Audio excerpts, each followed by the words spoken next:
Nagpur metro phase 3 के बारे में मेरे पास एक अपडेट आया है। एक रिपोर्ट के अनुसार नागपुर मेट्रो फेज 3 का काम मई अंत तक चालू हो सकता है, ऐसा वो रिपोर्ट है। परंतु इस विषय का मैंने थोड़ा अभ्यास किया और जानकारी ली और ये अपडेट आज आपको मैं शेयर करने वाला हूँ। यदि आप इस चैनल पर नए होंगे तो कृपया करके इस चैनल को सब्सक्राइब कीजिए और बेल आइकॉन को दबाइए। चलो तो आपको मैं जानकारी देता हूँ। इंफ्रास्ट्रक्चर प्रोजेक्ट में दो प्रकार के काम होते हैं, एक होता है ग्राउंड वर्क और दूसरा होता है technical work. Nagpur metro phase 3 में ग्राउंड वर्क का काम बाद में चालू होगा, पहले टेक्निकल वर्क चालू होगा। टेक्निकल वर्क में डीपीआर बनाने का काम होता है। डीपीआर मतलब डिटेल प्रोजेक्ट रिपोर्ट। सबसे पहले एक रिपोर्ट बनाया जाता है कि अलाइनमेंट कहां से जाएगा, अंडरग्राउंड कहां से जाएगा, ओवरहेड कहां से जाएगा, कहां स्टेशंस होंगे, कितने डिस्टेंस पर स्टेशंस होंगे, ट्रैफिक वॉल्यूम कैसा है, कौन सा लोकेशन स्टेशन के लिए सही रहेगा, गवर्नमेंट प्रॉपर्टीज कहां पर है जहां लैंड एक्वायर करने की आवश्यकता नहीं पड़ेगी। इतना सब सर्वे डीपीआर में बनाया जाता है। अब आता हूं मुद्दे के ऊपर। लेटेस्ट अपडेट यह है, डीपीआर बनाने का टेंडर अब समाप्त हो चुका है। दो फर्म्स ने इस टेंडर प्रोसेस में पार्टिसिपेट किया था।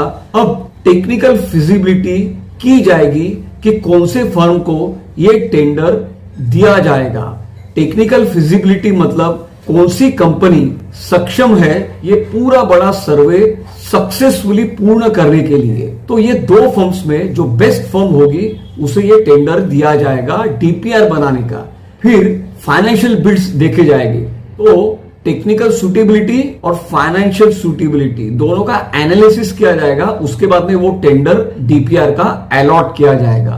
तो अब टेंडर प्रोसेस इवैल्यूएशन स्टेज में है। ये बहुत बड़ा अपडेट है। टेंडर प्रोसेस इवैल्यूएशन स्टेटस में है। तो जिसे टेंडर दिया जाएगा वो डीपीआर बनाने का काम चालू करेगा। डीपीआर बनाने का काम चालू हो गया तो उसके लिए एक समय लगेगा। उस समय में ये डीपीआर पूर्ण हो जाएगा। अब डीपीआर जब पूर्ण हो जाएगा तब ये डीपीआर प्रस्तुत किया जाएगा सरकार को। फिर सरकार आगे का प्रोसेस चालू करेगी। फिर राज्य सरकार, केंद्र सरकार फंड्स अलॉट करेंगे इस प्रोजेक्ट के लिए। परंतु पहले डीपीआर बनाने का काम पूर्ण होना आवश्यक है, उसके बाद में ही ग्राउंड वर्क चालू हो जाएगा। तो नागपुर मेट्रो फेज 3 अभी टेक्निकल स्टेज में है और काम प्रोसेस में है।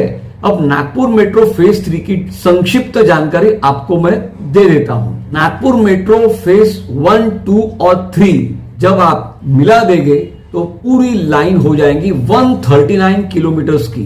फेज 1 39 किलोमीटर, फेज 2 43.8 किलोमीटर मतलब 44 किलोमीटर पकड़ लीजिए आप। Phase 3 Sitabuldi Koradi 11 kilometre, inner ring road Hingna road T point to Mankapur 25 kilometre, Khapri metro station to new Nagpur 15 kilometre और Butibori metro station to CEAT factory 5 kilometre. ऐसा पूरा लेंथ यदि आप मिला देते हो तो Nagpur metro phase 1, phase 2, phase 3 हो जाएगा 139 किलोमीटर। ये फेजेस पूर्ण होने के बाद नागपुर मेट्रो बीट करेंगी अहमदाबाद मेट्रो और कोलकाता मेट्रो को। Point to be noted, Nagpur Ahmedabad और कोलकाता से काफी छोटा शहर है, परंतु नागपुर मेट्रो में ये दोनों शहरों को बीट करेगा। तो आप समझ लीजिए मेट्रो इंफ्रास्ट्रक्चर में नागपुर कितना आगे है। मिड साइज सिटीज में यदि तुलना करोगे नागपुर मेट्रो की तो नागपुर ऑलरेडी नंबर 1 पर है। परंतु फेज 2 और फेज 3 जब ऐड कर देंगे तो नागपुर मेट्रो बड़े सिटीज को भी बीट करेगी। मैं बधाई देना चाहूंगा महाराष्ट्र सरकार को, केंद्र सरकार को कि नागपुर शहर की तरफ ये विशेष ध्यान दे रही है। धन्यवाद देना चाहूंगा महाराष्ट्र के मुख्यमंत्री देवेंद्र फडणवीस जी को, केंद्रीय मंत्री नितिन गडकरी जी को और भारत के प्रधानमंत्री नरेंद्र मोदी जी को, जो नागपुर शहर की तरफ काफी ध्यान दे रहे हैं। इसीलिए नागपुर में मेट्रो के प्रोजेक्ट्स इतने आगे बढ़ रहे हैं। आपको ये अपडेट कैसा लगा? कुछ डाउट है तो अवश्य पूछिए, मैं उसके ऊपर वीडियो बनाने का प्रयास करूंगा। मिलते हैं अगले वीडियो में। चैनल को सब्सक्राइब कीजिए, बेल आइकॉन को दबाइए, वीडियो को लाइक, शेयर और हाइप कीजिए। धन्यवाद।